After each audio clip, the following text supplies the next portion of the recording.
Eu costumo dizer, eu nunca trabalhei com gênio no varejo. Eu já trabalhei com gente inteligente.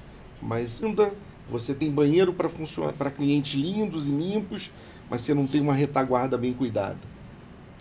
Os assédios, por exemplo, eu sou de uma época que assédio era você xingar alguém, e continua sendo. Só que hoje a perspectiva do outro é que vale. Então,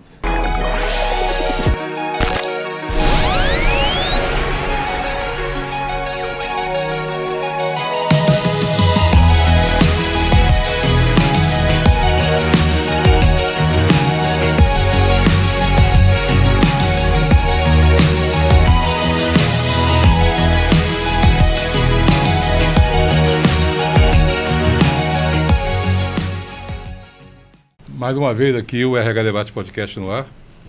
Hoje, para minha alegria, com um grande amigo, um profissional de invejável experiência no mercado, ouso dizer um dinossauro que nem eu, Ronaldo Leal. sem medo de errar, né? Sem medo de errar. Hoje ele é diretor de RH do Adonai Supermercado, que é um player novo do mercado que está vindo aí assustando já o pessoal grande. Psicólogo, tem uma grande experiência em educação e desenvolvimento de pessoas. Atuou na construção naval por praticamente 2 anos e depois, há 33 anos, caiu no ramo de supermercado, de varejo. Essa indústria que é fascinante, que vocês vão hoje conhecer um pouco mais. Introduzindo o tema, Ronaldo, o que você pode falar, de modo geral, nessa introdução, para que as pessoas conheçam um pouco mais você? Antes do Ronaldo falar, eu vou fazer uma breve interrupção. Além de todos esses atributos, o Ronaldo é de uma simpatia contagiante, não é? Mas contagiante. Com certeza. Muito bem-vindo ao nosso podcast. Paulo, muito obrigado. Primeiro é uma honra estar aqui com o Léo, especialmente que eu já conhecia, admirava. Paulo, prazer também, você é um cara super elegante aí, e gentil. Parabéns pela iniciativa de vocês, a gente está sentindo falta desse trabalho, nesse formato agora, parabéns pela iniciativa. Me sinto honrado, tenho realmente esse tempo, sou dinossaurico, somos todos dinossauros, de varejo, mas a gente se renova porque as condições de trabalho, toda a tecnologia que a gente está vendo aí, o bem-estar humano, que é a grande discussão do momento. E eu me considero um jovem, né? Eu sou um homem bom de escuta, um profissional que vivi realizando muitas coisas a partir de iniciativa de pessoas que trabalharam comigo. Então, e o varejo, o Léo sabe disso, Paulo conhece também de uma certa forma, ele é de uma complexidade, como eu falei, eu trabalhei em construção naval. E na construção naval você sabia como começava o seu dia e como terminava o seu dia. Você contratava, você sabia quantos você ia tirar, quantos soldadores, quantos pintores, e você sabia que em 2 anos e meio, no máximo 3, você entregava o teu produto, que era um navio. O varejo, você começa o seu dia, claro que tem planejamento, tem organização, passam 2.000 pessoas numa loja, então se você tiver 1% de problema por dia, a gente já está falando de muita coisa. Mas é fascinante, porque você transita por todos os cenários. Você tem tecnologia, você tem logística, você tem prestação de serviços. O varejo substitui o Maracanã, na minha opinião. O Maracanã era, quando se fala assim, qual é o espaço mais democrático né? A geral do Maracanã. Não é? Depois que a geral acabou, hoje não... E o varejo tem um pouco disso. Hoje você transita todo tipo de público, né? De classe. E é uma honra aqui. Muito obrigado pelo convite. Eu estou aqui, eu espero poder contribuir um pouco aí com a minha experiência. Com certeza, vai. Na verdade, eu posso dizer que você pode pedir música no Fantástico 2 vezes, né? Posso sim, com certeza. O pessoal deve ter ficado um pouco sem entender. Explica por quê. Bom, porque eu fui vendido, assim, eu vim de uma história assim, eu vim de empresas familiares, trabalhei em multinacionais e fui vendido 3 vezes. 3 vezes trabalhei com uma empresa francesa, depois fui com uma empresa chilena e depois com uma empresa nacional. Então eu posso com certeza pedir música. Eu chego nas empresas hoje e falo, não é possível. Será que a gente vai ser essa história da empresa familiar? Um grande problema que hoje tem no varejo é a questão da sucessão, entendeu, Paulo? Sim. Assim, a gente passa por empresas de de 17, 18 anos e às vezes até com mais tempo, e eu estou falando das médias empresas, não estou falando das grandes, a gente tem um problema sério de sucessão do filho, quem que vai segurar, que é um trabalho de muita transpiração. Isso aí influencia, e de que forma isso influencia, quer dizer, essas instabilidades que existem nas famílias, nos funcionários, no dia a dia da empresa? Como é que você enxerga isso? Isso influencia nas decisões, especialmente futuras.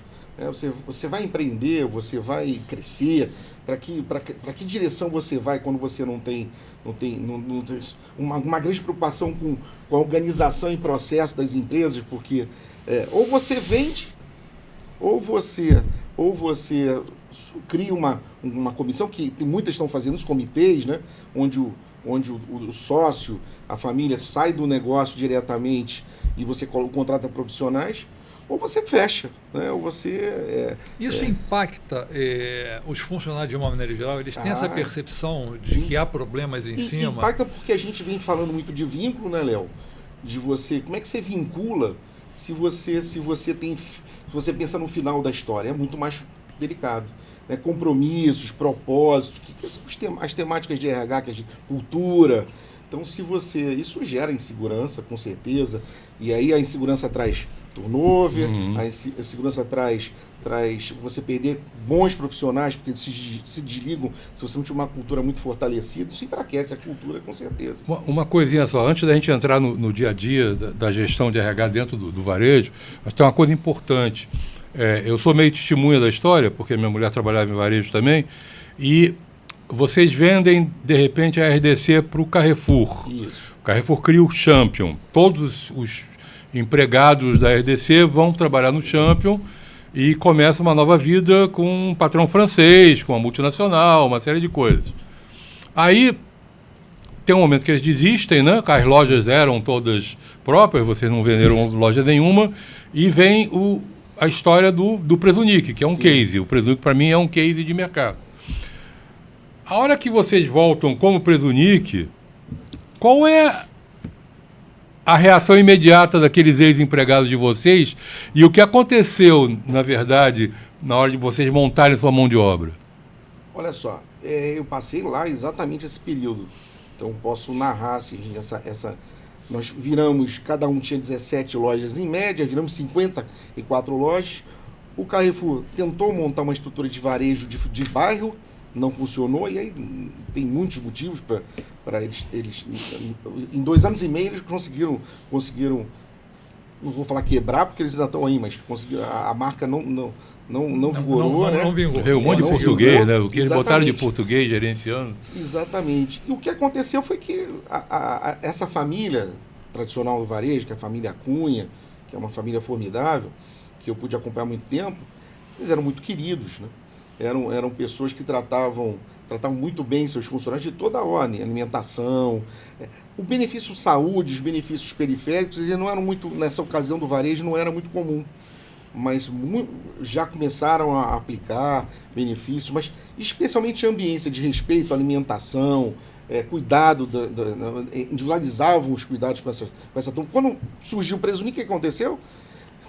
Uma gerências, operadores, a turma, uma felicidade total, né? Quem pôde ver o retorno da empresa, então as pessoas queriam voltar a trabalhar com a família, porque tinha uma cultura muito forte, e foi fantástico, né?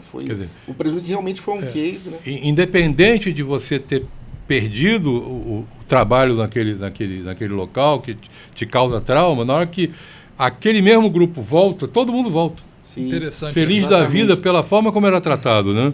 E aí o Prezunic se torna um case, né? Você ganha um prêmio, né? Fala um pouco sobre esse prêmio e sobre o grande case, na verdade, que foi o plano de saúde do Prezunic, né? Sim. Foi um diferencial, né? Foi sim, porque a gente contratou um melhor plano na ocasião de saúde.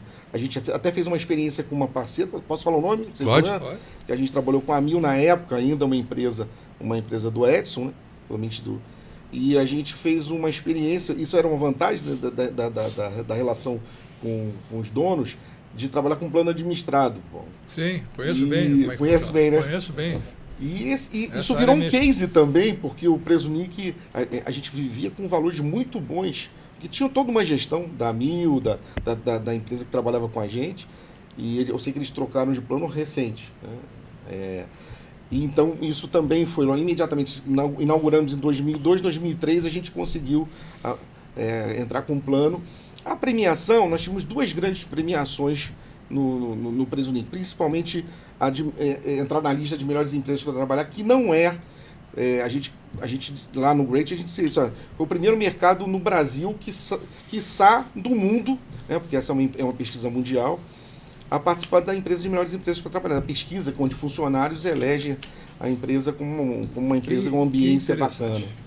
E o outro prêmio foi de uma gerência de trabalho, também um trabalho muito diferenciado, que era a gente chamava de gerência de trabalho, que era como a gente tinha muita dificuldade de contratar cota, né, especialmente de PCDs, a gente fez um TAC do Bem, a gente chamava do TAC do Bem com o Ministério Público, e a gente implantou um trabalho que tinha toda uma estrutura coordenada por uma psicóloga, Ana Cecília, fantástica, que era gerenciamento de transtornos psíquicos, esquisos, psicóticos e tal.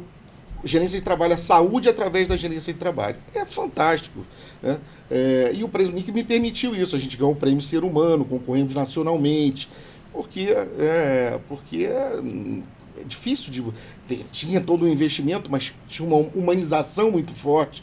O Presunic chegou ao ponto de colocar na mídia, assim, eu não sei se vocês lembram disso, o melhor do Presunic somos nós funcionários. Sim, eu lembro dessa campanha. Antes dessa propaganda sair, Paulo, a gente rodou a empresa inteira, sabe, perguntando para cada funcionário, a gente pode dizer isso?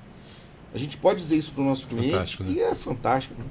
Como é que você enxerga a diferença? Porque se a gente rodar alguns supermercados, eu percebo, porque eu frequento supermercado, claro. De uma maneira geral, a insatisfação dos funcionários, especialmente na hora do caixa. Você vê um caixa reclamando com o outro. Como é que isso se dá no Presunic? E se for diferente, por que essa diferença de vocês em relação aos demais? Como é que você enxerga isso? Deixa eu fazer um recorte, que eu não estou mais na história do Presunic. Eu estou trabalhando numa empresa hoje, trabalhei em outras, e o que minimiza, e o Léo sabe disso, que é um cara de formação, como é que você diminui essa insatisfação no caixa, esses problemas de atendimento? Para mim, 2 coisas básicas: desenvolvimento, né? Desenvolvimento e a grande moeda no varejo é a ascensão profissional. O varejo ele tem talvez o maior benefício do varejo é que você tem muito facilmente, claro, de trabalho, formação, você consegue crescer, os salários médios são muito baixos, mas quando você começa a virar encarregado e ir para um cargo mais técnico, e isso pode acontecer com 2, 3 anos, você já tem uma remuneração. Um gerente hoje ganha R$11 mil, R$8 mil, é um bom salário. Né? Já foram até melhores, sabe, Léo? Mas é um bom salário. E essa perspectiva de carreira, e aí você traz isso para dentro da empresa, transparência, oportunidade. Se você organiza um bom recrutamento interno, externo, para você, o Léo estava me dando uma dica bacana do que ele fez, lojas formadoras, ele estava contando a biblioteca dele de curso e tal. Se você consegue constituir isso, você melhora. E aí você vai ver que o tratamento no Adonai, por exemplo, e a gente recebe elogios e tal, tem um pouco com essa história da perspectiva, e aí é você reforçar isso. Vocês dentro do supermercado Adonai, que agora é o que você está comandando essa área de recursos humanos, a política de vocês se assemelha ao anterior? Como é que vocês têm alguma inovação nessa área? A gente é uma empresa familiar. O que a gente, por exemplo, o varejo, a gente fala de açougueiro e tal, né? A gente brinca que só nasce açougueiro na Baixada Fluminense. A gente brinca que é difícil. Açougueiro é uma mão de obra técnica e tal. E a desossa está voltando. Não sei se Sim. A gente é da nossa época de desossa, né? Então você tem que. Como é que você acha essas pessoas? Com baixo custo, em que sentido? Deslocamento, passagem e tal. Só se você formar dentro de casa. Aí você constitui lojas, academias de instrução, porque o conhecimento você tem. Vocês sabem disso. O conhecimento está dentro da organização. Exatamente. Agora, a capacidade do RH, ela é assim, de você juntar todas essas forças, envolver todos os departamentos, operações, comercial, o técnico, para você não ter sabotagem, o sujeito, você vai dizer, mas isso aqui na minha loja funciona, essa loja não funciona. A capacidade do RH de converger, isso que eu acho que é uma capacidade interessante, que faz diferença, entendeu, Paulo? E aí a gente monta, a gente está constituindo isso na empresa, eu estou há 8 meses, 7 meses na empresa, isso já dá resultado. Você começa a trazer pessoas. Aí o sujeito que começou sem experiência nenhuma, com 30 dias ele vira um Magarefe Júnior, que é da nossa época, um açougueiro júnior, não é um profissional, você tem um mentor que vai cuidar dele na loja que vai receber, ele fica 30 dias numa loja de formação, recebe as instruções, aí você começa a ter menos problemas. E padrão. Né? Olha, isso vocês vão perceber que isso traz um padrão também. Você entra numa loja, mas é exatamente igual. Isso é uma outra virtude do varejo, né? Assim, da personalidade que você consegue constituir. Sim. Você tem que levar em conta algumas coisas muito importantes. Quer dizer, muita gente classifica erroneamente, dizendo, o supermercado, varejo, ali é mão de obra não qualificada. Muito pelo contrário. É uma mão de obra totalmente qualificada. Se você não tiver um bom açougueiro, te dá lucro no açougue. Um bom confeiteiro te dá resultado numa confeitaria. Né? Um bom gerente de laticínio que não deixa a mercadoria perder validade, que tá sabendo gerar o produto da gôndola, é um diferencial. Então tem um grande risco também, que é a rotatividade, né? Sim. A rotatividade é o grande risco do varejo, porque você investe muito. E você perder um cara desse, você está perdendo dinheiro. Como é que, na tua experiência, você trabalha melhor para cuidar de rotatividade? Então, o direcionamento básico é exatamente você trabalhar essa ascensão interna e desenvolvimento. Muito treinamento, seja de técnico, processual, de atendimento, condutual, muito treinamento. A liderança é fundamental. Essa liderança adaptativa que a gente está discutindo hoje, que era situacional no passado, que é o sujeito saber lidar com essa geração de propósitos, de projetos, não é fácil. É um trabalho, como você falou, é um investimento alto, né? É um investimento alto, e isso também é uma construção. Então, hoje eu tenho o turnover de varejo, quando você chega a 3, você celebra. E a gente está falando de 3, quando eu falo de 3, eu posso dizer um número porque a gente estava discutindo isso essa semana. Eu tenho 1.700 funcionários no total, ela cresceu quase que 500 funcionários ao longo do ano, mas transitaram 700 pessoas no ano, admitidos, né? E demitidos, na verdade. Sim. Então é um volume, é quase 50%, não é, do time, e isso tem um preço, né? Isso realmente tem um preço, porque vocês sabem, o resultado do varejo é muito pequeno. A gente movimenta muita gente, e a última linha ela é muito reduzida, é pequeno perto de outros negócios. Né? Você fatura 20, 30 milhões e a gente costuma ir para a churrascaria também quando sobrava 3%, vamos comemorar. E como é que vocês lidam com esse turnover que aparentemente é bastante alto, né? Existe alguma fórmula no varejo de você prender essas pessoas? Porque existem alguns segmentos em que as pessoas ficam mais vinculadas, elas não querem sair daquilo ali. O varejo, a gente percebe que não é só o supermercado. Os varejos, de maneira geral, eles têm uma alta rotatividade. Há alguma fórmula que se melhore isso? Pessoal, a gente está começando isso agora, mas você analisar os seus perfis internos. Tem uma ciência aí que a gente até usa pouco, mas quando você pega a entrevista de ligamento é um mapa. Poucas empresas usam a entrevista de ligamento. Os treinamentos são mapas. Quando o sujeito reclama da alimentação, quando ele reclama do tratamento, e às vezes você não dá ouvidos a isso, é um mapa. A entrevista de ligamento te diz lá, olha, a minha cadeira é desconfortável, o meu gerente sair por causa disso, sair por causa de salário, e às vezes a gente está falando de R$50 de diferença. É você recalcular. E você tem os planos de salários, né? Também que você pode, com a temporalidade e as entregas, né? Hoje se fala muito de benefício variável, de remuneração através de resultados. Esse eu acho que é um caminho também. Porque também as pessoas estão procurando isso. Eu sou um operador de caixa, eu ganho tanto, mas se eu não tiver reclamação de cliente, dependendo do nível de quantas pessoas passam no meu caixa e tal, se eu não falto, né, absenteísmo e tal, eu tenho um benefício outro. Isso também ajuda. Ajuda. A meta ajuda. Que ele, de repente, exatamente. É o negócio da meta que estava contando, né? Da meta do narrador, né? Exatamente. O narrador tem meta. O locutor tem meta. Ele acorda de manhã cedo sabendo que ele tem que vender aqueles 20 itens e a gente vai comparar ele com outros locutores de outras lojas e é assim que funciona. Essa do locutor foi interessante, porque eu não sabia da meta do locutor. Tem meta. O supermercado que eu frequento tem um locutor que, assim, ele é muito bom porque ele tem uma dicção excelente. E você passa por ele, você está achando... Fala para de onde é que é, porque ele vai lá buscar, com certeza. Depois eu te dou a dica. Esse é o negócio do varejo. O varejo está sempre... Eu te dou a dica. E a gente avisa os amigos, tô indo aí sequestrar o celular. Porque fazer concorrência, né? É interessante, fazer você ouve a voz, como é uma voz grave, intensa, assim, eu vou passar por um sujeito enorme. Ele é desse tamanho, assim. Exatamente. Eu atrapalhei aqui a câmera. Ele é pequenininho, mas com um vozeirão. E o modo que ele fala, a tranquilidade que ele fala, te leva para onde ele vai. Tem uns que não são tão bons. Esse é muito bom. Esse aí eu presto atenção nele. Essa turma, a gente vale.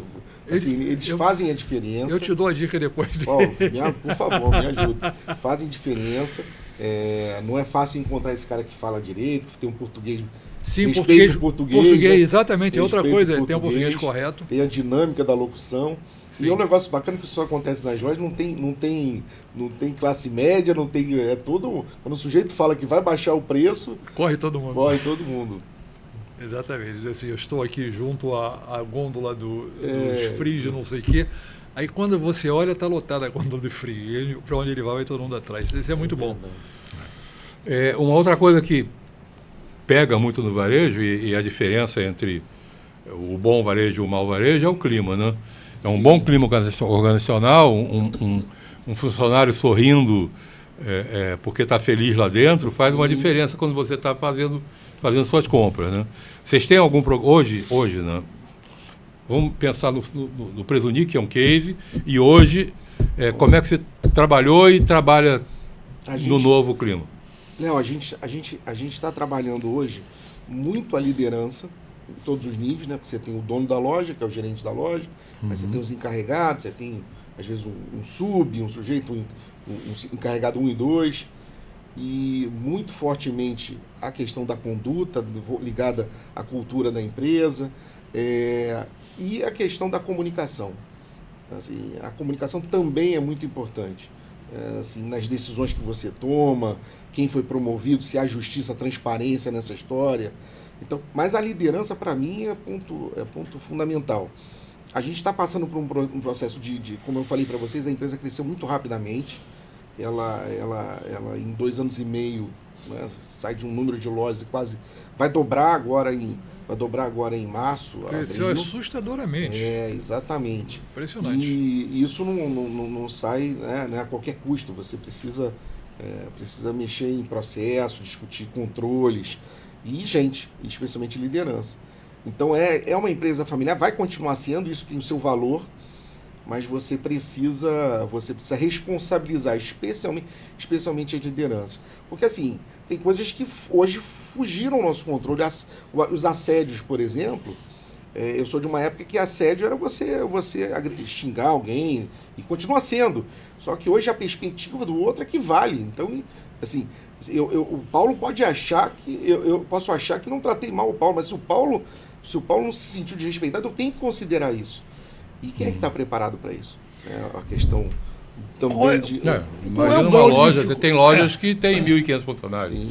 Qual é o grau de dificuldade? E tem um grau de dificuldade maior ainda, que não são só funcionários seus. Aí quando você junta os repositores das empresas, promotores, você tem que estar gerenciando o RH dos outros também. Sem dúvida. Acho que é um outro grande dificultador, né? Sem dúvida nenhuma. Qual é o grau de dificuldade para você tentar harmonizar essa situação? Tem alguma forma? Desculpa, para isso? Paulo, vamos lá. Quando você tem os donos, sócios, com esse desejo, né, tudo fica mais fácil. Então você tem o dono dizendo assim, olha, eu preciso mudar a minha turma precisa trabalhar mais com indicadores, a minha turma precisa trabalhar mais com comunicação. Porque quando a gente fala de indicadores, eu quero dizer o seguinte, ele acorda de manhã cedo sabendo quanto ele tem que vender para bater a meta.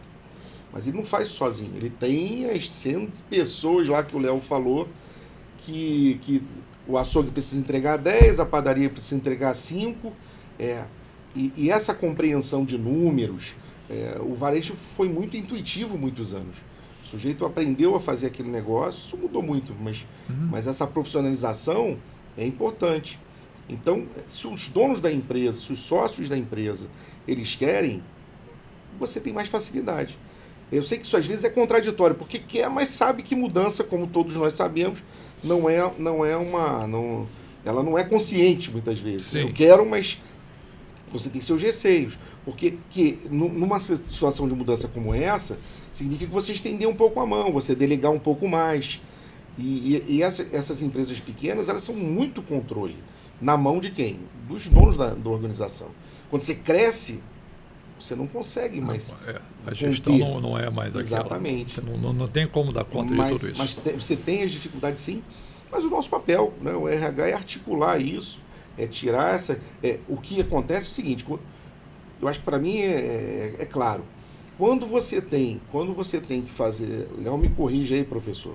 Que isso. Quando você precisa fazer uma mudança, e a gente tem, basicamente, você tem um sujeito que deseja, e esse é o maravilhoso, você tem o sujeito que não quer, mas se dispõe a escutar, você ainda consegue cuidar, e você tem um sujeito que não quer e ele vai te sabotar enquanto você permitir que ele... E aí esse cara, aí a cultura, a firmeza de propósito, esse cara não pode continuar no negócio. Ele vai fazer outra coisa. É ali que você encontra, às vezes, a dificuldade. Mas argumentação, você demonstrar, olha, ele vai atrapalhar o processo. E é isso. É simples, né? É tentar ao máximo mudar as pessoas. Se não der, mude de pessoas, né? Exatamente. Infelizmente. Né? Exatamente. Sim. Então, quem deseja, você gasta todos os seus esforços e investimentos para... Olha só, ele vai. Eu não sou um sujeito de ruptura, por exemplo. Eu não sou um sujeito que... Eu cheguei na empresa, trago um gerente que trabalhou comigo, a chefe de pessoal. Eu não faço isso. Da minha natureza. Tem gente que faz... E eu não tenho nada contra, mas eu não sei fazer isso. Eu não aprendi a fazer isso e acho que não vou aprender mais. Entendeu, Léo? Já foi. Foi igualzinho a você. Então tem que trabalhar com esse grupo, vamos trabalhar com esse grupo. Exatamente. E a gente vai construindo, alinhando os propósitos. Me diz uma coisa. Você encontra hoje no varejo problema geracional? Já está acontecendo? Essa geração Z está aparecendo para trabalhar ou não está querendo ainda muito se meter nessa área, não? Não, a gente encontra. Hoje, a nossa maior rotatividade é exatamente nesse grupo de 18 a 25, 26 anos. É essa turma. É a turma que tem problemas de cobrança, né, que precisa de um projeto. E quer chegar logo lá. Quer chegar logo. Projeto curto, né? A gente já enxerga isso claramente no nosso negócio. E é uma coisa complicada, né? Porque, na verdade, você vem de uma geração prateada que quer a estabilidade, crescer lá dentro. Exatamente. E aquele pessoal que voltou para o Presunic é o pessoal desse grupo, na verdade. Exatamente. Né? E, novamente, a gente volta para a liderança, discute esse jeito essa cultura, porque você não pode achar que não existe, eles existem, eles estão aí para... Que é o futuro da mão de obra. Exatamente. Não tem jeito. E o que a gente percebe são microprojetos, que a gente não chegou lá, sabe, Paulo? É você criar microprojetos onde você conseguir engajar essas pessoas. Eu vejo isso como uma boa direção. Para isso, a empresa precisa estimular isso. Vocês trabalham... o varejo, especialmente a área supermercadista, os funcionários de base, os que atendem, pelo menos é a impressão que temos de fora, são aqueles, diria, menos... com um grau de instrução menor do que a média. E, de uma maneira geral, moram em áreas de risco. Qual é a diferença que você percebe e como você tenta lidar com isso entre essas pessoas e outras que têm um nível cultural melhor e moram em áreas que são, enfim, não são áreas de risco, mais favorecidas? Como é que isso funciona? Paulo, olha só, eu respeito muito a operação, os sujeitos que resolvem a coisa lá o negócio lá no front, e são essas pessoas, é com isso que a gente lida. O tratamento é o mesmo, né? Assim, é humanizado, a gente tenta ser o mais humanizado possível. A gente tem as tragédias, como falei, a gente conversou um pouco, como tudo afeta o varejo. Choveu em Santa Catarina, vamos ter problema de preço, vamos ter problema de ruptura, falta arroz, perecíveis e tal. Qualquer violência no Rio de Janeiro impacta no varejo. Então, não tem um tratamento diferenciado. O que a gente estimula internamente, eu vou te falar o que eu acredito e o que eu tento praticar. É o desenvolvimento das pessoas. Independente de você, onde você mora, quando possível, a gente estimula as pessoas. Hoje estudar é muito mais fácil. Sim. Hoje você consegue. Aí você me permite um break. Uhum. Aí eu queria que você fale sobre o teu programa de educação fundamental e média dentro da empresa. Sim, então. Que você foi percursor nisso no Brasil. Porque antes só para complementar, a pergunta na realidade onde eu estava querendo chegar, não é que você vai tratar diferente ou não. Como é que você percebe a diferença entre esses grupos de funcionários, aqueles que são menos favorecidos pelo grau de instrução deles, pelo qual eles moram, daqueles que são mais favorecidos? Isso pesa no dia a dia de vocês, complica um pouco vocês? Isso aqui, na realidade, é o que eu estava querendo entender. Entendi. Paulo, não pesa. Não. Porque, de uma forma geral, eu vou dizer para você, 98% do quadro, eu estou falando sem medo de errar, é de uma turma de classe média baixa, de uma turma que está começando a sua carreira, de uma turma que mora, as lojas em geral são no subúrbio, são em áreas às vezes de risco. Então, você não tem... Onde acontece na administração, muitas vezes, ou em cargos mais técnicos, administrativos, você tem uma pequena diferença. Mas os salários eles se compõem. Então, a gente não está falando de... Eu costumo dizer, eu nunca trabalhei com gênio no varejo. Eu já trabalhei com gente inteligente. Mas o varejo, ele tem muito de repetição, ele tem muito de transpiração. Você inaugura a loja, tem um conceito que a gente aplica, e não é fácil, de você inaugurar a loja todos os dias. Todos os dias você inaugura. Você precisa inaugurar ela todos os dias. Isso é um trabalho insano de organização, abastecimento, pensando que o último cliente, a loja fecha às 10, o último cliente sai às 11 da noite, e ela no dia seguinte tem que abrir, como se estivesse inaugurando. Aí no meio do dia, entre 10 e 2 da tarde, você tem um volume absurdo de pessoas, detona a loja, 4h30 da tarde você precisa inaugurar, porque vem um outro grupo comprar né? São os ciclos de vendas. Então, eu não posso te responder pelo que assim, não tenho esse conflito, não tem. O que a gente faz é assistir todas essas pessoas quando acontece um problema, escuta. O RH hoje é um departamento de escuta também, a gente tem que fazer isso. Novamente, quando a gente consegue construir isso junto com o gerente, essa humanização, isso ajuda muito o nosso trabalho. Essa individualização, que isso está acontecendo, né? Tem uma frase do Peter Drucker que fala assim: as pessoas são diferentes e merecem ser tratadas de maneira diferente. Eu acredito muito nisso. Isso ajuda a gente no trabalho. Aí voltamos, na realidade, à essência da pergunta. Na realidade, nós temos que tratar diferentemente pessoas diferentes para poder chegar a uma equalização. Sim. Né? Mais ou menos por aí. Isso, exatamente. Exatamente. Porque a gente tem que acreditar, e a gente sabe disso, existe uma convergência, né, na humanidade. Então as pessoas têm... Os desejos são muito parecidos, os anseios são muito parecidos, a história da gente ser valorizado, cada um no seu nível. Eu conheci pessoas que não queriam ser promovidos, era o cara que fazia o salgado, sabe, Léo? Cortava o salgado, o melhor salgador da empresa. E as pessoas, você tem que ser encarregado. Não, eu não quero cuidar da vida das pessoas, eu só quero ser encarregado. E ele não aceitou, não foi promovido, ele era uma liderança técnica, Ele tinha os traços de liderança, mas ele não queria, não, porque quando você é líder, você cuida de pessoas. E eu já tenho os meus problemas. Então você tem essa personalidade de cada um. Exatamente. Vou contar um fato que eu guardei isso para minha vida. Eu estava um dia com o Edson, quando ele estava dando a entrevista que ele me deu para o livro de motivação. Aí teve uma hora que ele deu uma saída comigo da sala e eu ia embora. Ele ia me levar no elevador.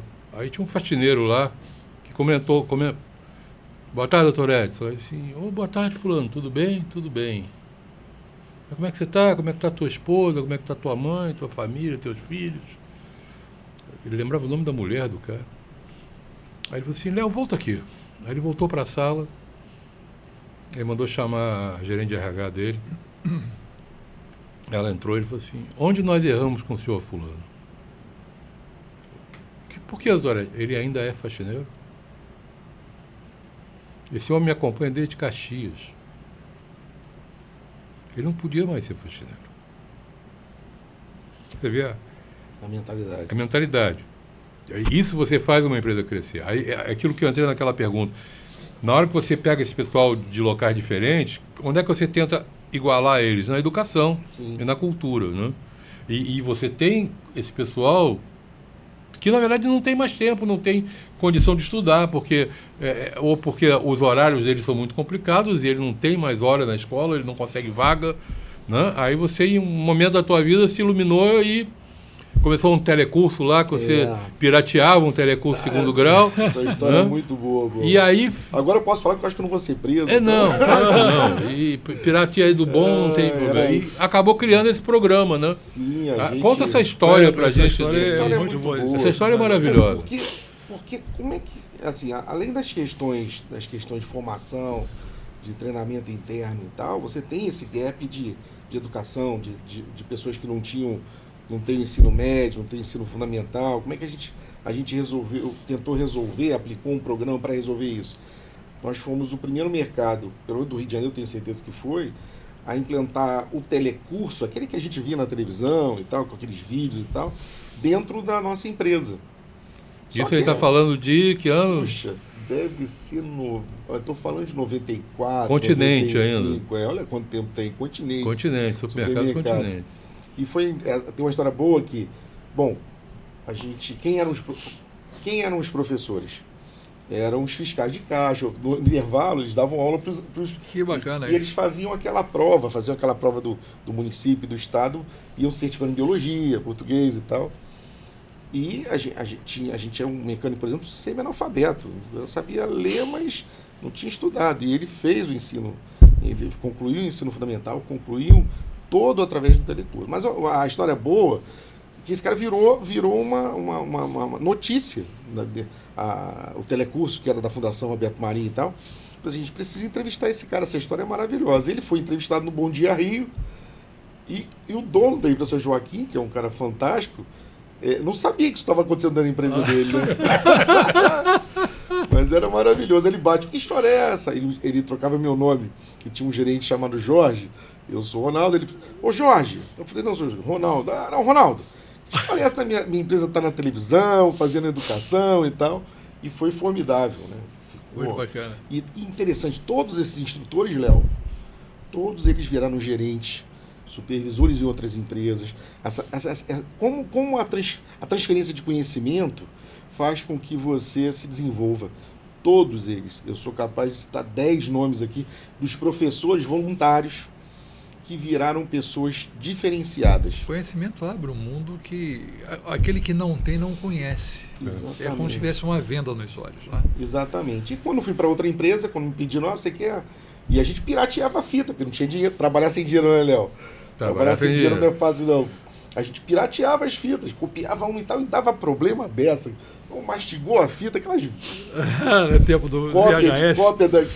Cópia de apostila. E aí, quando eu fui convidado para montar esse mesmo projeto dentro do meu grupo, eu falei, não vou montar, não. Desse jeito, não. Se você me der dinheiro, conseguir investimento, a gente vai... Aí foi um sucesso bacana e tal.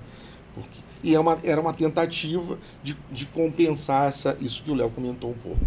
Né, da gente, como é que esse cara trabalha 8 horas por dia, então, como é que ele estudava? Ele estudava no horário de almoço, ele estudava depois que ele saía. Né? Era um pouco, porque eu acredito nisso também. Então, se ele saía às 15 horas, ele estudava de 2h30 às 3h30. Então, ele cedia um pouco, fazia o esforço dele, né, de esticar um pouco, e a empresa fazia o esforço. Eu acredito nisso também. Né? A gente não deu nada, as pessoas se entusiasmaram e foram e você ganhou, né? ganhou um funcionário mais qualificado, mais identificado com a empresa, mais difícil de ir embora. Da empresa que hoje está mais difícil isso, mas aqueles que vestem a camisa da empresa, isso é interessante. Quando você dá essa contrapartida para ele, sim, né? Sim. Essa cultura, o Adonai é uma empresa muito bacana, assim, no sentido de que a gente já tem, eu sou capaz de dizer que a gente já tem as 3 gerações, apesar de ser uma empresa razoavelmente nova, 17 anos, mas o Adonai tem 2 anos e meio, 3. Porque essa marca não é uma marca conhecida ainda, né? Ela é muito conhecida mais para Campo Grande, Zona Oeste. A gente apareceu na televisão agora. Está chegou em Vargem Grande agora. Tem um trabalho muito forte. Daqui a pouco está no Recreio, daqui a pouco está na Barra. Em mídias sociais. É muito bacana a parte de CRM que a gente está aplicando. Eu tenho visto algumas propagandas muito interessantes. Muito legal. Muito interessante. Muito interessante. E é um caminho para mim novo. Eu sou um cara de televisão, né? Mercado grande e tal. E a turma de marketing, o sócio, eles são muito ligados nessas redes sociais, que é um negócio que eu tenho que exercitar mais, sabe? Hoje a rede social, ela veio para ficar. Não há segmento do mercado como um todo, né, que não esteja de olho nela, pelo menos aqueles que estão interessados em crescer mais ainda. Né? A rede social hoje, realmente, eu recebo de alguns supermercados, todos os dias tem ofertas do dia, no meu WhatsApp. Às vezes até é chato, porque assim, gente, tanta coisa aqui, mas está todo mundo ali. Exatamente. Buscando o seu espaço. Né? E o Adonai faz isso muito bem. Muito bem. A taxa de conversão é acima da média. É um trabalho muito bacana. Bem legal isso. Quando eu te convidei, você falou, Léo, me dá um tempinho, porque tem um supermercado, tem uma loja para inaugurar. Isso. Eu participei de algumas inaugurações de loja no varejo, no varejo de eletrônico, eletrodomésticos, a de vídeo, né? E eu participava. A gente está lá, né? Ativamente. Me explica, vai inaugurar uma loja, vai está se pensando em fazer uma loja num certo local. A hora que o RH entra onde é que você participa ponto a ponto para essa loja ser inaugurada? Para as pessoas entenderem um pouco, quem não é de RH, como é que o RH não é só aquelas menininhas lá da psicologia fazendo recrutamento e seleção e dando treinamento, não. Que entrega o contrato, tem que botar a mão na massa. Depois da demissão. Como sou novo da empresa, que processo, onde que o RH entra, e a gente conversou um pouco, Léo, Paulo,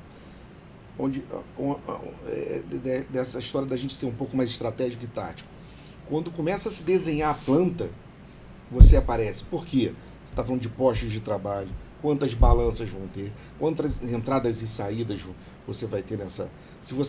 como é que vai ser a estruturação do teu depósito, que tem segurança do trabalho. Então você entra no nascimento disso, você não participa de todas as reuniões, para efeito de quadro orçado.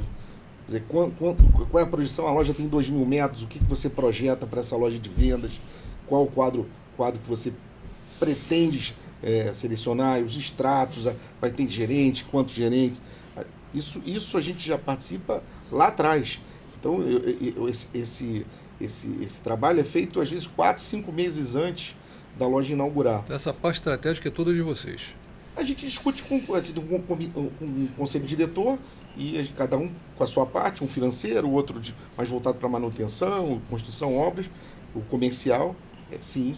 Ainda tem contratação, coloca em algumas lojas para ir treinando, você preparando. Contrata, os técnicos você contrata com 45, 60 dias antes, os carros menos técnicos você contrata com 20 dias antes, treinam, só com uma série de treinamentos, além da integração, da cultura. Começa a gastar antes de começar a faturar. Exatamente. Todo varejo começa assim, né? Toda empresa, na realidade, começa a gastar antes de faturar. Mas aí é legal, quando você está procurando um atendente, um não sei o que. Agora vai achar um açougueiro, um magarefe, um confeiteiro. Não, e a gente Um sempre fala cara de muita gente, sabe, especializado, Paulo? né? O que a gente está conversando assim, uma loja não tem menos de 85 funcionários, uma loja pequena. A gente inaugurou uma loja com 500 metros quadrados, você não tem menos de 60 funcionários, entende? E é a principal conta de toda a organização, né? Quando você fala de pessoal, é investimento, mas de fato é um custo mais considerável quando você vai na última linha. Sim. E é, na realidade, o produto mais importante. Sim. Né? Porque as pessoas não... no bom do mercado que tem esse produto, aquele não. O bom do mercado é o produto humano que está trabalhando aí em cima disso. Né? Sem dúvida, sem dúvida. E trabalha, como a gente conversou, passam muitas pessoas todos os dias, 2.000 pessoas em algumas lojas, 500 mil pessoas no mês. Se o sujeito não gostar de pessoas, não vai. Está fora do mercado. Está fora desse mercado. Não há condições. Né? É muita gente. É muita gente interna, como o Léo comentou, tem promotores, você tem a logística, tem os chapas, a indústria. É cansativo lidar com esse volume de gente no dia a dia?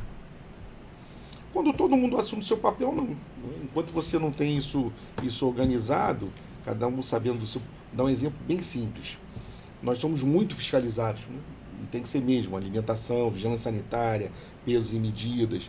Então, se o encarregado de açougue, o gerenciador, ele sabe que ele tem que colocar tara na bandeja quando ele produz um produto, que ele sabe que ele tem que higienizar a área dele.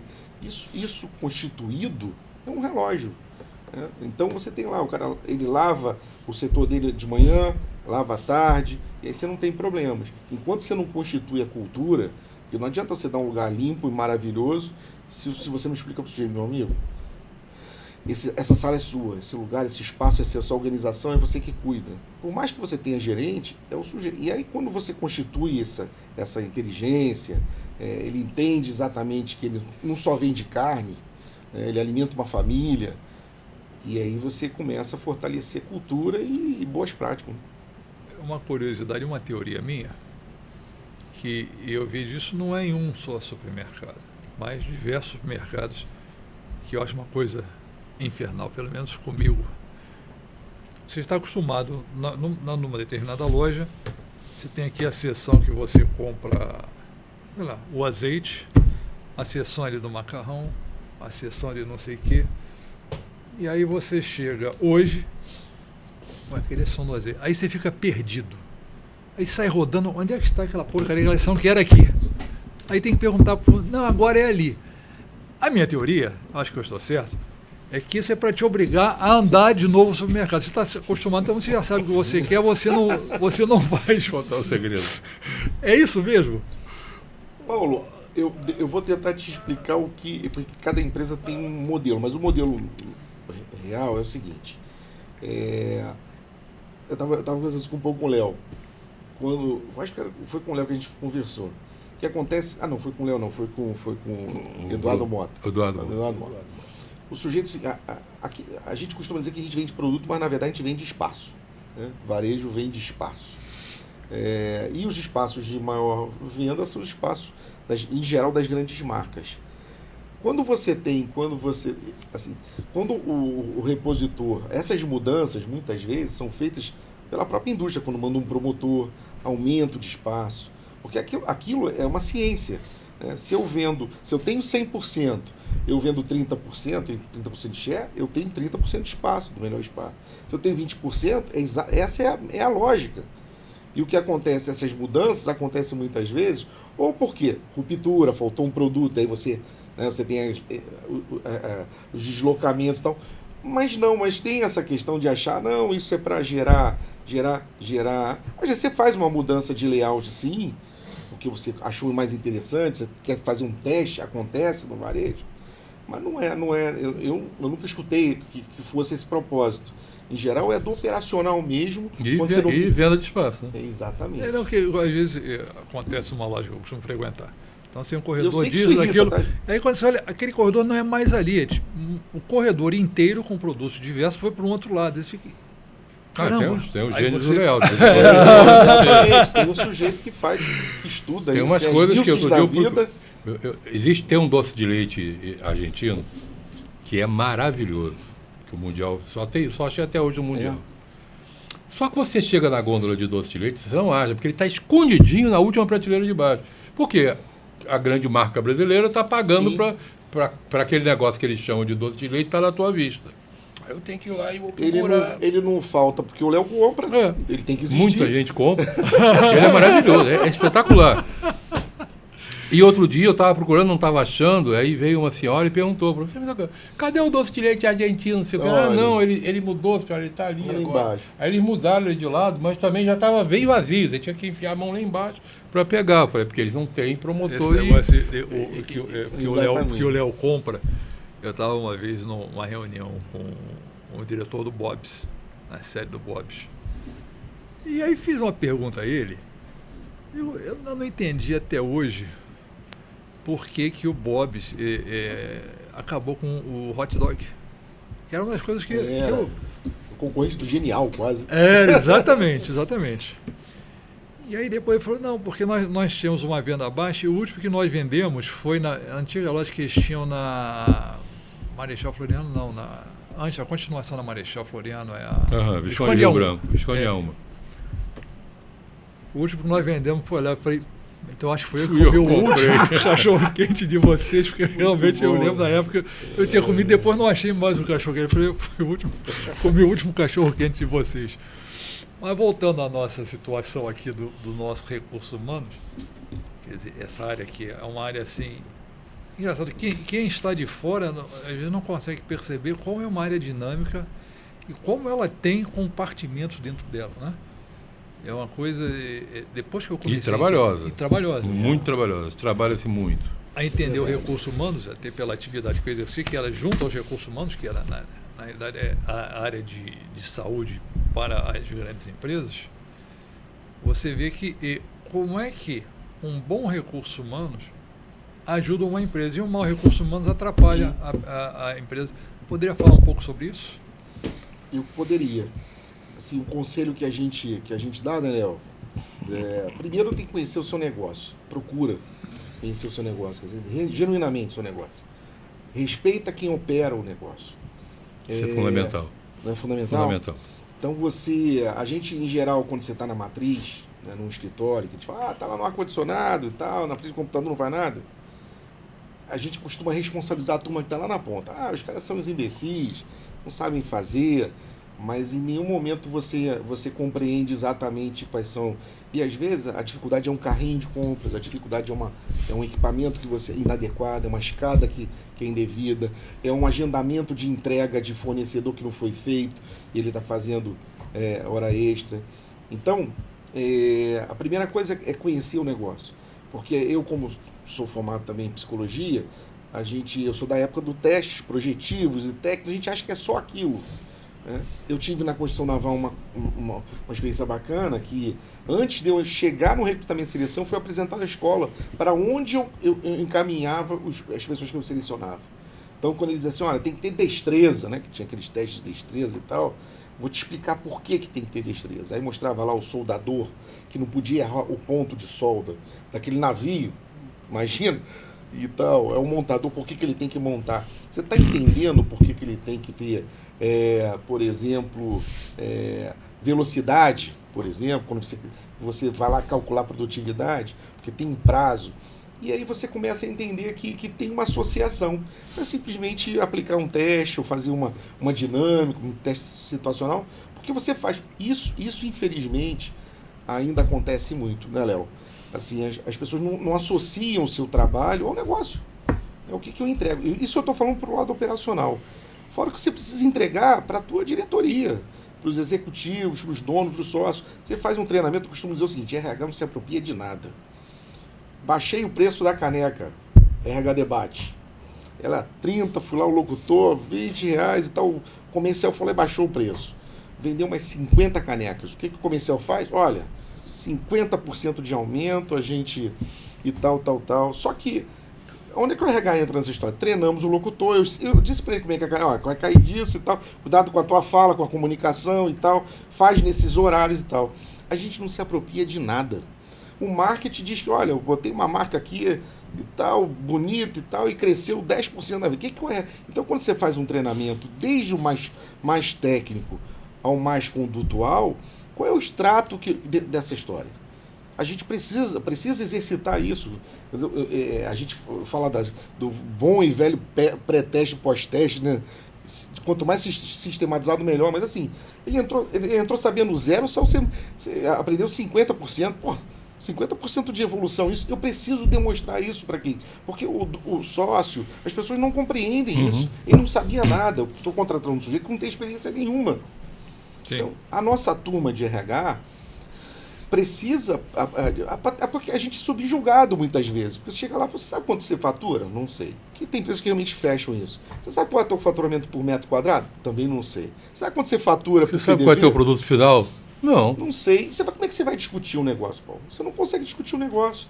Primeiro, porque você não tem interesse, né? E segundo, porque a empresa acha que não tem qualquer associação. E tem. Você acabou de falar. As pessoas são custo sim, mas são investimento também. Então, quanto mais eu me aproprio disso, melhor eu entrego.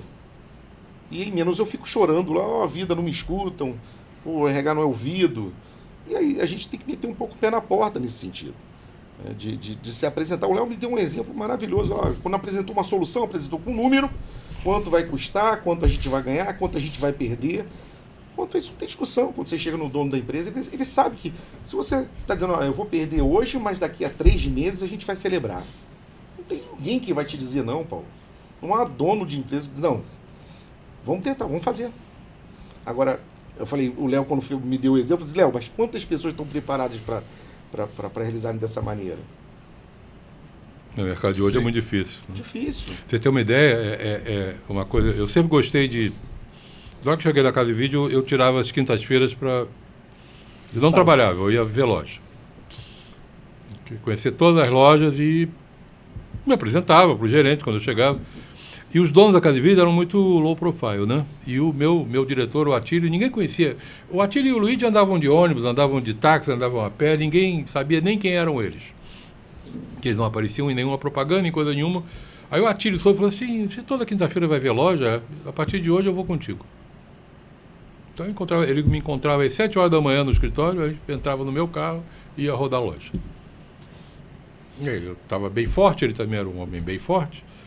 E isso tudo acabava sempre numa churrascaria no final do dia, onde a gente, claro, a gente comia, comia o dia inteiro, ficava o dia inteiro rodando loja. E o legal é que, como ninguém sabia quem ele era e sabiam quem eu era, ele podia também interagir e entender as coisas que eu estava levando para ele muitas vezes. Aquele gerente lá, você tem que ver. É uma coisa complicada. E, que isso, Léo? Ele está com a gente há tanto tempo. Aí ele ia assim, As pessoas me falaram umas coisas estranhas. As pessoas falaram, viu? Aí você começa, e tá lá, você tem que ver a tua operação, é fundamental. Exatamente. Eu conversei com o pessoal de projetos de obra, aprendi a olhar layout de loja. Comecei a ir a concorrente para olhar layout, ver onde é que eles estavam acertando e onde é que a gente estava errando. Eu acho que fiz uma loucura, acabei com o operador de caixa, acabei com tudo. Transformei todo mundo em um operador de loja. Bacana.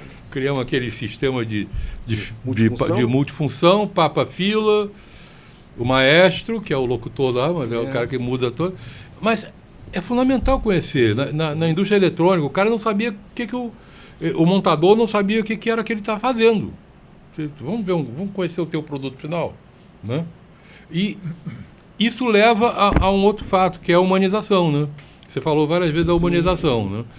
No varejo, como é que você, nesse varejo de supermercado, de comestível, de perecível, como é que vocês conseguem trabalhar essa humanização com esse povo todo, na verdade, que é muita gente, né? Primeiro, isso começa na seleção das pessoas, né? Que é aquela história que, se não gostar de gente, a gente, através das avaliações, procura buscar pessoas que tenham um relacional ajustado com o que a gente está querendo. Novamente, a liderança é ponto fundamental. Essa estrutura a gente tem uns RHs em loja, então isso gera uma assessoria. Depois eu vou importante. perguntar como é que é a tua estrutura. A gente tem uns RHs em loja que cuidam da parte de pessoal, mas também da questão assistencial e de apoio a desenvolvimento. Então isso também ajuda, porque é uma resposta imediata. E o exemplo, né? Que é aquela história assim, você trabalha com conceitos, claro, Hoje, se você não trata bem, porque você atende muita gente, no mínimo você tem que tratar bem, porque isso para você proteger a tua organização. Então, a liderança, assim, além de ser desenvolvida, a questão de você tratar bem um funcionário é também por questões físicas, né? Se você cuidar da tua segurança, dos passivos trabalhistas que parecem que não são visíveis e caros, além da imagem que você constrói dentro do ambiente público, do Ministério Público do Trabalho, das fiscalizações, isso tudo você tem que cuidar. É de uma grande responsabilidade. Então a humanização ela vem do dia a dia, das mensagens que você manda, desde as mensagens, como eu falei do marketing. O marketing faz um trabalho muito humanizado de sorteio de canecas, de coisas isso que é interessante. do dia a dia, do relacional com o cliente. São as meninas do caixa que são treinadas 3 vezes ao ano para falar de gente. Elas montam seus planos de ação. Eles falam assim, olha, eu quero ser uma empresa diferente no varejo. Estava discutindo isso com o meu time de treinamento, desenvolvimento essa semana. Deixa elas proporem. Como é que a gente vai ser diferente? Eu não quero ser melhor, eu quero ser só diferente. Dar bom dia, boa tarde, boa noite é o que algumas fazem. Nem todas, né? Por incrível que pareça. Sim. Devia ser simples, né? Mas o que a gente pode fazer? Eu posso oferecer. Se eu sei que um arroz está mais barato, está levando outro, eu posso... Senhora, só está levando o tio João, mas tem um outro bacana aí que está mais barato. O que te custa isso? Te dá um adendo. No Presonica aconteceu isso comigo. Sim. Lá, Sim. Na época de vocês. Eu estava levando um sabão líquido, a menina falou assim, o senhor gosta dessa marca? Eu falei assim, não, comprei porque... O senhor já viu que o sabão tal está com uma promoção, que pelo preço desse aqui, o senhor compra 5 litros? Eu falei, é? Aí eu ia me virar, ela virou para um rapaz, pega lá para ele. Léo, ele foi lá, você nunca mais vai esquecer essa história. Não vou esquecer nunca mais essa história, Você vê que ele está lembrando dela agora. Nunca mais vai esquecer essa Fideliza história. o cliente. Sem dúvida. Fideliza o cliente. Sem dúvida. Eu tive uma experiência mais ou menos parecida com a do Léo. Eu, uma vez, num restaurante, e passei a ficar virei cliente desse restaurante mais por causa dessa atendente. Eu pedi um determinado prato e eu nunca tinha visto isso na minha vida antes. Aí ela... Esse prato não está bom. Falou baixo para mim. Aí eu falei, oi? Falou, tá bom não. Oi? Aí eu falei, esse aqui. Tem alguma coisa boa aqui? Não então vamos encurtar essa conversa. O que está bom? Aí eu falei, o que está bom? Ela falou, eu posso dizer para o senhor porque o trabalho aqui não é de hoje. Esses são bons. O restante tá tudo sobra. Ela falou baixinho para mim. Eu falei, se eu virar teu cliente agora aqui, você falou, te dou todas as dicas. Aí pedi, engraçado, que isso tem muito tempo. Muito tempo mesmo. Mas eu virei cliente desse restaurante até ele fechar. Era sempre a mesma menina que me atendia. Eu vou contar uma história que eu vivi, isso ninguém me contou. Lá na época da RDC, essa coisa da importância do relacional, e o que as pessoas às vezes procuram, o que a capacidade desse relacional construir. Eu tive um caso, se ninguém me contou, eu vi, de uma operadora de caixa que ganhou uma casa de um cliente, de um casal de idosos clientes. Ganhou uma casa. Vocês devem saber que tem, como da mesma maneira que tem a garçonete, tem pessoas que só vão no caixa da Maria. Só vou no caixa, porque a Maria é simpática, a Maria me escuta, a Maria sabe da minha história, e é isso mesmo. E essa menina passou por um problema sério também de perder a casa dela numa tragédia, estava chorando no caixa, o casal passou, era só o casal, e eles tinham uma casa nos fundos do terreno, e deram a casa de papel passado para operador de caixa. Pessoal, Que olha, legal. a história é simples. E por quê? Porque vinculou, porque simplesmente, às vezes, um bom dia salva uma alma hoje em dia. Né? Assim, você vou no supermercado, quantas pessoas vão 2, 3 vezes ao Vamos supermercado? para conversar, né? No Tem gente que mesmo mora dia? sozinha, tem Exato. muita gente que mora sozinha que vai para conversar. Sem dúvida. E compra umas coisas. Aí, aquele tempo que ela está no caixa conversando com a caixa é o tempo que ela está conseguindo falar com alguém. Vocês Né? têm algum tipo de instrução para os funcionários nesse sentido, dessa humanização com o cliente? Sim, Vocês trabalham sim. isso? Como é que vocês fazem isso? Isso, na verdade, quando. Da mesma forma que você tem que explicar para um açougueiro que ele não só vende carne, né, que ele está alimentando uma família, você tem que saber, quando você está recebendo o dinheiro do Paulo, olha só, pensa que quando você está pagando alguma coisa, o que passa na cabeça? Ganho bem, ganho mal, meu chefe é legal, estou bem casado, não estou bem casado, a gente brinca com essa história, mas é verdade, quando você está gastando um dinheiro, né, pagando, que supostamente é uma dor, passa tudo na tua cabeça naquele exato. Posso levar o produto que eu estou querendo levar? Não posso levar? Quando você começa a colocar isso, né, e naturalmente empatiza, porque o que ela passa, eu passo, você passa. Sim. Quando você começa a discutir isso com essas pessoas, elas entendem que o propósito. O que o Léo fez lá de operador de loja, multifunção, elas hoje não são operadores de caixa, elas são atendentes. A gente tem um desejo de transformar isso também. Quando você fala operador de caixa, é equipamento. Você fala atendente, é gente. Né? Sim. Parece pouca coisa, mas é muita coisa. Tem toda né, o significado objetivo da palavra. E a gente toda vez que faz, não é um treinamento para dizer como opera o caixa, como faz uma devolução, como, olha, atendimento, bom dia, boa tarde, boa noite. Ele é mais existencial mesmo, né? Para você causar, até para você causar, como é que você muda as pessoas? Através de um trauma ou através de um prazer absoluto. Né? Interessante essa. Para você. E aí, Paulo, o que a gente faz com esses conteúdos é a identificação. Assim, você sabe a importância que você tem quando você está atendendo o Ronaldo? Você não é preste atenção, ele está te perguntando alguma coisa. O conceito de servir, né, que é fantástico. Né? Você existe para servir as pessoas. E todo o conteúdo, desde olha, essa caneca fica aqui. O que a gente procura fazer todos os dias é contextualizar. Porque colocar a caneca aqui é fácil, certo? Sim. Agora, você entender o que ela representa para um sujeito, para você.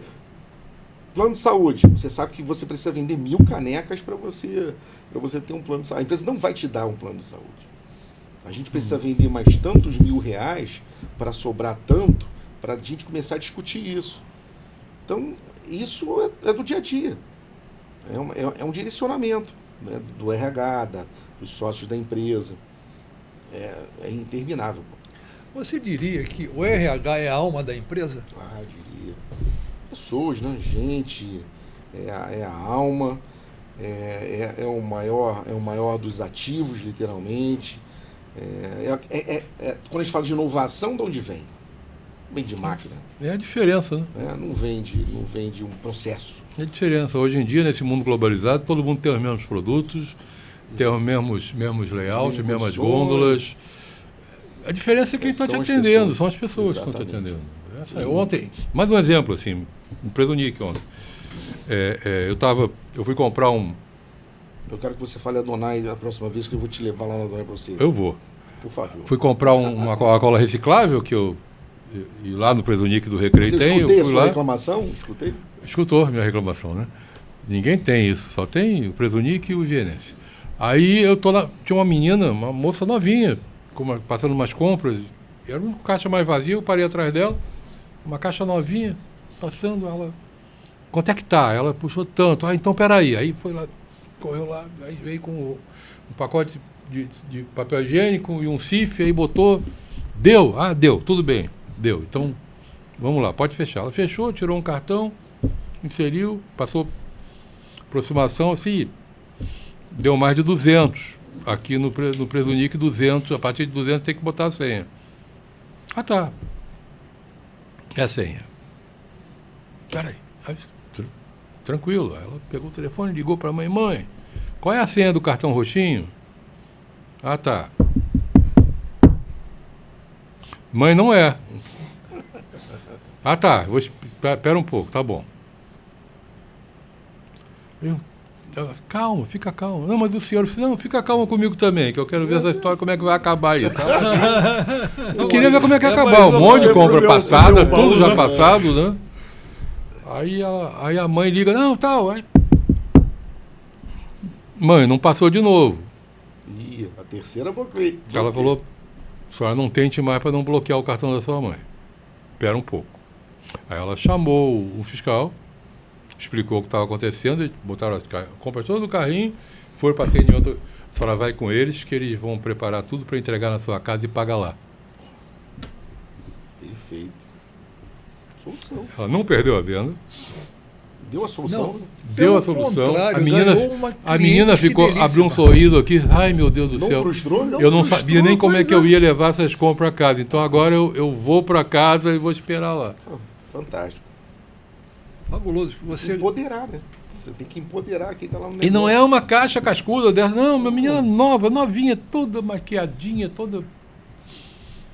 Vocês no Adonai, agora eu vou falar do Adonai. Por favor. Estão preparados para esse tipo de atitude?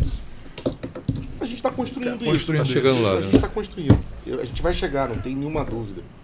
Porque tem o desejo, tem os profissionais. A empresa já tem uma cultura muito forte de pessoas, então eu não tenho dúvida. A gente vai construir. E isso não termina os problemas, não, né? Porque principalmente o Léo tem histórias ruins também. Pô, Também, sim, Então, claro. Mas eu não tenho nenhuma dúvida, a gente vai chegar. Só existe esse caminho. Quando se fala de experiência do consumidor, só existe esse caminho, vinculação, como você comentou, Paulo. Como é que está estruturado o teu RH hoje?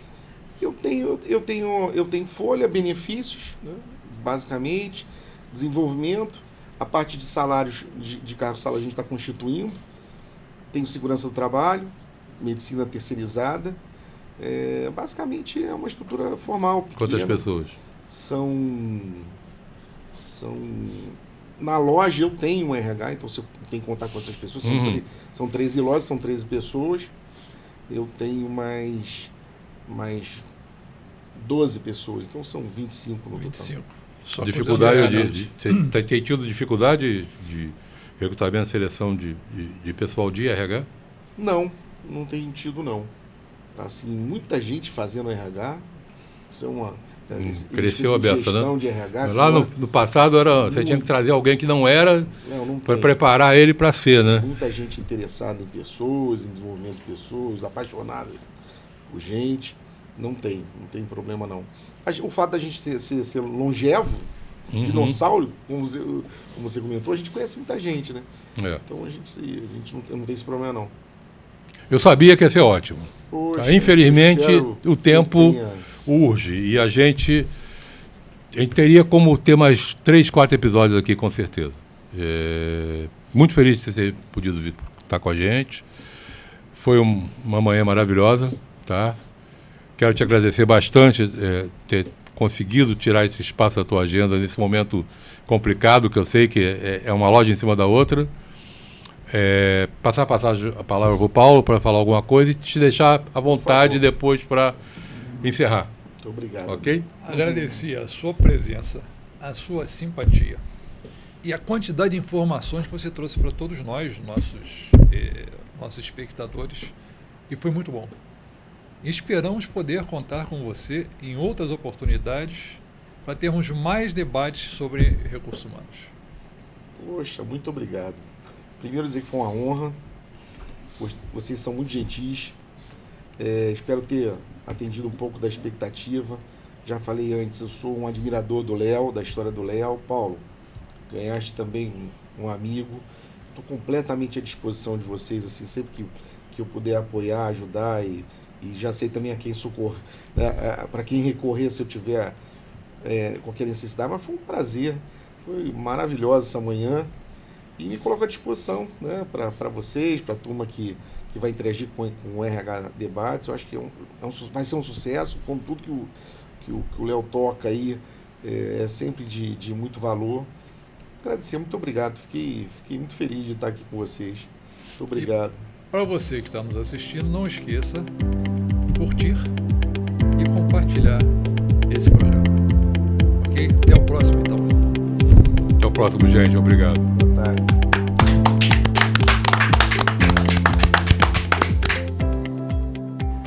Ronaldo, essa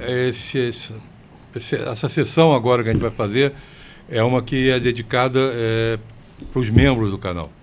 Então, quem é membro do canal consegue assistir essa continuidadezinha do RH Debate podcast. A primeira pergunta que eu vou te fazer é muito incisiva, tá? Qual foi a atitude mais radical que você teve que tomar com relação a um colaborador teu? Léo, em geral, eu trabalho nisso há muito tempo. A maior dor é sempre desligar alguém. Se você é uma família e tal. A maior dor que eu passei na minha carreira em relação a funcionário foi quando a gente fechou loja. E você, quando fecha a loja para cuidar. Você descuida de 60, 70 famílias, porque você tem que cuidar de outras 1.300 famílias. Eram lojas que não davam resultados. E esse foi o pior momento assim, da minha carreira, quando eu cheguei a fechar na minha carreira 2 lojas. E é muito doloroso. E você muitas vezes está com a loja aberta, você precisa fechar a loja. Foi bem doloroso. Então essa para mim foi a decisão mais difícil, mas eu sei que ela foi necessária. Quando você tem que eliminar pessoas, demitir famílias para considerar outro grupo. Quais os desafios que você enfrenta para tentar manter uma cultura organizacional forte e estruturada? E a questão, a gente conversou um pouco, os desafios é você trazer pessoas primariamente alinhadas com o que você pretende construir no teu negócio. Então, o condutual é muito importante, o técnico é importante, mas o condutual é muito importante. Alinhamento com as lideranças, você tem que ser muito firme. Vou dar um exemplo, Paulo, que já aconteceu em culturas que a gente já tinha estabelecido e muito consolidado. Você às vezes tem um gerente que dá resultado, mas que trata mal pessoas. O que você faz? E a cultura tem que vir com toda a energia, porque você precisa demitir esse cara. Porque se a cultura é uma cultura voltada para pessoas, para relacional e tal, e claro que isso gera conflito com quem recebe o resultado, os sócios, área comercial, operações, mas como é que você confirma, cacifa exatamente o que você está construindo em momentos como esse? Na hora que você vai contratar um novo colaborador, como é que você avalia esse balanço entre as competências técnicas e as comportamentais? O posto, porque você tem estruturas muito técnicas, né? Quando você vai para sistemas, parte de logística, mas o condutual, ele é fundamental. Ele define sim, porque a gente já sabe disso, contrata técnico, demite conduta. Então você não tem, na minha humilde experiência, o condutual sempre ele tem mais peso, 60-40, 70, dependendo da especificidade da posição, 70-30, mas eu sou de gente, né? A gente é de humanas e a experiência me mostrou isso ao longo da minha carreira. Perfeito. Quais as estratégias que você utiliza para manter o bem-estar do funcionário, além da parte salarial? É a construção do clima, que vem através de regras e procedimentos alinhados com os valores da empresa, a ética, justiça, a transparência, desenvolvimento de lideranças alinhadas com a cultura e valores da empresa. Basicamente isso. Isso em todas as comunicações, em todas as práticas, isso precisa ser traduzido em qualquer ação da organização. Quando você restaura uma área de descanso de um funcionário, a loja é linda, você tem banheiro para clientes lindos e limpos, mas você não tem uma retaguarda bem cuidada. é contraditório. Então, quando você cuida disso, você está, olha só, eu acredito na proporcionalidade. Eu consigo atender bem se bem atendido sou, né, dentro da minha empresa. Isso para mim é simples, né? É simples, mas constituir isso também não é fácil. Perfeito. Vamos falar um pouquinho de tendências, né? Muito se fala hoje sobre tendências de RH, que o RH está mudando. Se o RH está mudando e precisa mudar, eu ouço já há 40 anos. Eu também. Para 2025 e 2026, quais são as tendências que você acha que devem estar sendo mais importantes dentro da área de RH? Bom, o que a gente está vendo aí, você me ajuda, Léo, também, que a gente também, eu escuto desde sempre que RH muda, transformação e inovação é um cuidado muito grande com a saúde mental da nossa turma. Muita gente com ansiedade, muita gente com depressão, em qualquer nível.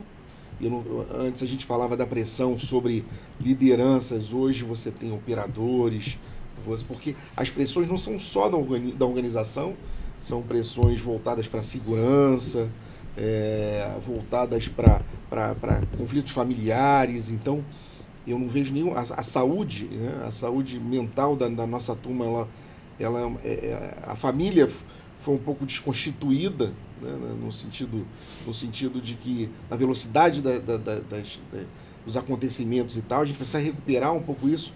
A empresa ela pode ajudar nesse sentido, novamente, com apoio assistencial, com apoio psicológico, novamente com escutas objetivas. Eu acho que esse é um ponto focal. E formação, desenvolvimento de pessoas, transformar, você se instrumentalizar o teu trabalho para proporcionar melhores perspectivas, né, humanas. Existem muitas empresas hoje, e eu corroboro com isso, que não só fazem treinamento, falam sobre filosofia, falam sobre psicolinguística, falam sobre humanização. Eu acho isso fundamental. Como o RH pode lidar com o esforço entre a necessidade de resultados rápidos e o desenvolvimento de um ambiente de trabalho saudável? Acho que a palavra empatia, se você consegue entender, Paulo, se você consegue entender que um sócio, um dono de empresa, acorda dia 1º devendo 8 milhões, por exemplo, né, quando você é pressionado por um resultado, por uma entrega, cobrado por indicadores, você começa a entender, porque é claro que estou falando de coisas bem razoáveis, sem exageros, cobranças de trabalho. A história da resiliência, você começa a compreender o tamanho do problema e das soluções que você pode praticar até para dividir resultados, né? Sim. Então eu penso que empatia, você entender o outro, se colocar um pouco, especialmente, né, quando o chefe está tenso, está nervoso, teu diretor e tal, nada justifica desrespeito, nada. Mas você entender que ele acorda todo dia 1º devendo alguns milhões de reais, isso ajuda você a entender. Não é? Quem já teve negócio, eu já tive negócio, eu sei, a gente sabe exatamente o que é isso. Perfeito. No varejo a gente fala muito em cultura de feedback, né? Você tem algum tipo de métrica ou indicador que você usa para estar medindo como é que está o nível da tua cultura de feedback? Hoje não, eu tenho até um instrumento, eu tenho um sistema que a gente trabalha em forma de dossiê, mas não é o que a gente está querendo constituir, não. Mas o feedback, ele deixou de ser aquele processo anual, semestral. Uhum. Isso também é uma demanda dessa geração nova, de feedbacks mais regulares. Não é só da geração nova, a gente descobre que na verdade sempre foi uma demanda, porque isso constitui também produtividade ou não, alinhamento ou não. Mas hoje você tem uma demanda de explicação de resultado. Paulo, funcionou, não funcionou? Vamos lá, alinha aqui, corrige ali. Que não existia. Eu sabia que eu era avaliado uma vez por ano, e aí só tinha feedback. Se não falasse nada é porque estava bom, né? Não era assim que funcionava, Léo? E hoje não. Esse é um instrumento importante hoje no negócio, mas a gente está construindo isso. A gente num certo momento, lá na Cadevídeo, a gente conseguiu implantar o que a gente chamou do Quick Feedback. É o feedback instantâneo.